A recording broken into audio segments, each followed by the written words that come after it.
Au nom du Père et du Fils et du Saint-Esprit. Amen. La paix de Jésus soit dans votre maison, sa paix et sa joie. Alléluia.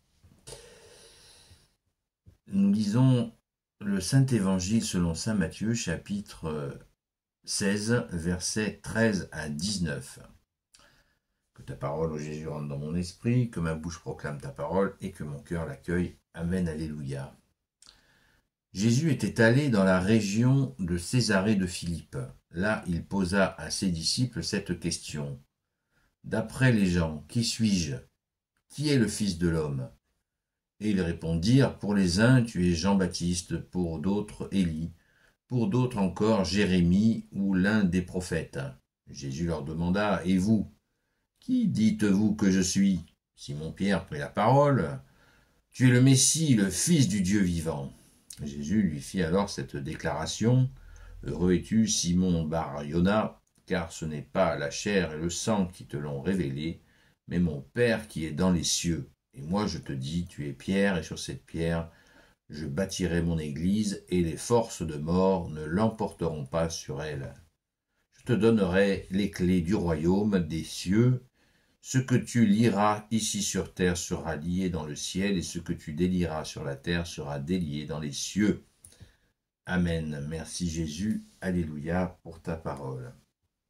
Alors pour ceux qui ont vu la vidéo d'hier, saint Marc nous dit effectivement dans saint Marc fin du chapitre 8, début du chapitre 9, nous relate cet événement. Et là, nous avons plus de précisions que nous donne le grand saint Matthieu. Je vous invite donc à écouter la version de saint Marc. C'est toujours intéressant puisque les quatre rédacteurs de l'évangile ont des témoignages différents et complémentaires pour notre plus grande joie. Merci Jésus. Amen. Merci à eux. Donc, pourquoi Jésus pose cette question? C'est une question très intéressante. Qu'est-ce que les gens, comment les gens imaginent? Qu'est-ce qu'ils imaginent? Qui il est? Qui il est? Eh bien,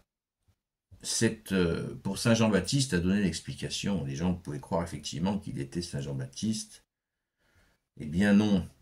Et d'autres Élie, puisqu'il y a un lien entre Élie et Saint Jean-Baptiste. Parce que Élie est un prophète et il avait à son départ dit qu'il reviendrait. Alors, tous les Hébreux étaient dans l'attente du retour d'Élie. Et quand Saint Jean-Baptiste est venu, c'était pas Élie.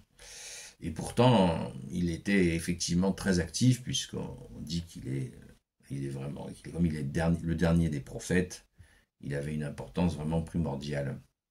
Et surtout, s'il était la charnière avec Jésus, on va le voir. Et donc, en fait, Jésus a révélé le fond de ce mystère. En fait, c'est l'esprit d'Élie qui est venu. Saint Jean-Baptiste, donc c'est bien, et donc vous savez que c'est le cousin de Jésus, et Saint Jean-Baptiste, quand il est venu, eh bien, Élie est venu aussi, à son esprit. Ce qui fait que Jésus nous a dit dans l'Évangile que Élie est déjà revenu, et il est revenu avec Saint Jean-Baptiste, justement.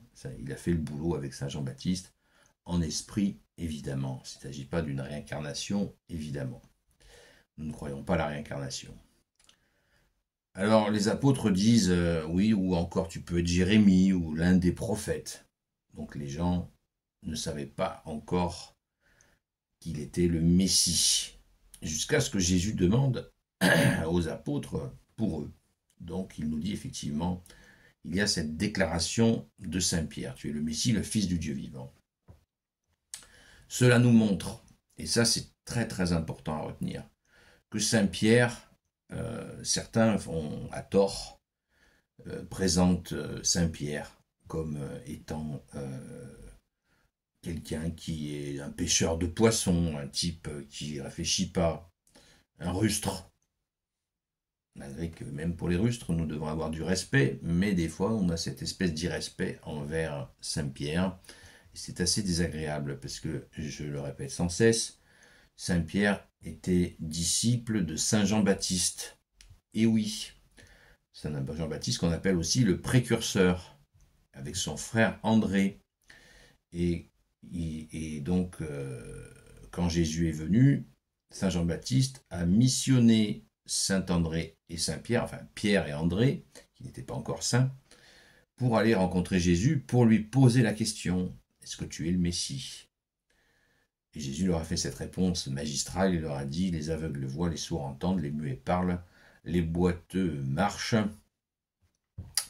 et même les morts ressuscitent. Et ils sont revenus auprès de Saint Jean-Baptiste, ils lui ont rapporté l'événement, cet entretien avec Jésus, et Saint Jean-Baptiste a dû leur dire, évidemment, ça y est, c'est le Messie qui est là, parce que les œuvres prouvent qu'il est le Messie tant attendu.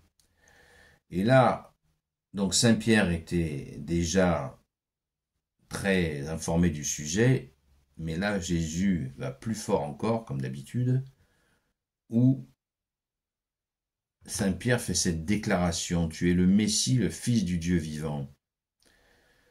Et en disant à Saint Pierre, quand Jésus dit à Saint Pierre que c'est Dieu le Père qui a révélé cela à Saint Pierre, cela montre bien que Saint Pierre a été choisi par le Père, le Fils et le Saint-Esprit. Il faut bien prendre la mesure de cela. Il y a trois apôtres, pas 4, pas 5, qui ont vraiment eu une position particulière, qui sont donc Saint Pierre, Saint Jean et Saint Jacques. Et oui, il faut bien en prendre la mesure. Pourquoi? On le voit comment? Tout simplement parce que quand Jésus va commencer à ressusciter des morts, eh bien, il demande à 3 apôtres d'être avec lui. C'est-à-dire qu'ils ont été préparés par Dieu le Père, Dieu le Fils, Dieu le Saint-Esprit, pour assister à cette puissance, et bien sûr, après, ils vont l'acquérir, cette puissance, ainsi que tous les apôtres. Mais en attendant qu'ils acquièrent tous cette puissance à la Pentecôte, que l'on connaît, la fameuse Pentecôte, avec les langues de feu, la force du Père, la force d'en haut préparée par le Père, eh bien, ces trois-là ont été galvanisés particulièrement. On retrouve les mêmes 3 apôtres à la transfiguration. Et oui, à la transfiguration, les 3 apôtres qui montent sur le mont Tabor, où Jésus va être transfiguré, c'est-à-dire il va se montrer plus lumineux que le soleil, entre Moïse et Élie justement, et il sera donc plus blanc, plus lumineux que le soleil, et qui c'est qui va être témoin de cette transfiguration? Les 3 apôtres, Saint Pierre, Saint Jean et Saint Jacques. Donc, cette mission que donne Jésus, tu es pierre et sur cette pierre je bâtirai mon église, et les forces de la mort ne l'emporteront pas sur elle, sur cette église, eh bien, voilà, Saint Pierre a reçu les fameuses clés du paradis à ce moment-là. Donc, ne prenons pas Saint Pierre pour ce qu'il n'est pas, c'est-à-dire un rustre ignorant, pas du tout, mais vraiment pas du tout. Pensons-y, et notamment, vous savez que dans les Actes des Apôtres, nous avons Saint Pierre et Saint Jean qui partent par 2. Les apôtres partent par 2, et Saint Pierre et Saint Jean sont ensemble. Encore un signe très fort. On peut quand même réfléchir un instant sur le lié et délié. Je te donnerai les clés du royaume des cieux. Ce que tu liras ici sur terre sera lié dans le ciel, et ce que tu délieras sur la terre sera délié dans les cieux. Vous voyez, c'est exactement ce qui se passe lors d'une confession. Quand nous allons à une confession avec un prêtre, eh bien, c'est exactement ce qui se passe. Prenons-en pleine conscience. Merci Jésus. Alléluia. Vous voyez, cette puissance qu'a reçue Saint Pierre, par Jésus lui-même, eh bien, elle vient du Père. Elle vient du Père. Alors rendons grâce et vraiment n'oublions pas que ces 3-là, Saint Pierre, Saint Jean et Saint Jacques, ont vraiment une place prépondérante pas une histoire qui sont supérieurs aux autres. C'est pas ça. C'est que chacun, Jésus fait en fonction de chacun. Voilà. C'est pas de l'égalitarisme, ça n'existe pas, ça, l'égalitarisme. C'est pas du tout dans le goût de Jésus. Chacun a une mission avec des prérogatives particulières et une relation particulière, bien sûr, avec le Maître Jésus. Alléluia. Alors, comme Sainte Marie-Madeleine l'a fait le jour de la résurrection, crions ensemble Rabouni, qui veut dire maître, parce que devant tout, on ne peut être qu'émerveillé devant ces moments où Jésus va donner à des hommes, de simples hommes, des gens qui travaillaient de leurs mains, des pêcheurs, va leur donner, ils étaient tous les trois justement des simples pêcheurs, et on peut mesurer s'il y a des pêcheurs parmi nous, combien ce monde de la pêche est dans le cœur, le sacré cœur de Jésus. Alléluia. Merci Jésus. Gloire au Père, au Fils et au Saint-Esprit, maintenant et toujours et pour l'éternité. Amen. Ô Jésus, toi qui peux tout et qui portes tout, toi le Sauveur, toi l'Emmanuel, je te confie toutes celles et ceux qui regarderont cette vidéo, ainsi que leurs proches, selon ta seule volonté, ô Jésus. Sainte Marie, Reine des cieux, toi l'Immaculée Conception, toi qui écrases le serpent, toi qui es la lune sous tes pas, toi notre Mère, Notre-Dame, Saint Joseph, toi le juste et le saint, toi le sage, toi la terreur des démons, toi le saint gardien de la Sainte Église catholique apostolique, Sainte Marie-Madeleine, notre chère sainte patronne, et vous tous les saints et saintes amis de Jésus, Saint Michel Archange, Saint Gabriel Archange, Saint Raphaël Archange, et vous tous les anges qui servez Jésus, je vous confie toutes celles et ceux qui regarderont cette vidéo, ainsi que leurs proches, selon ta seule volonté, ô Jésus.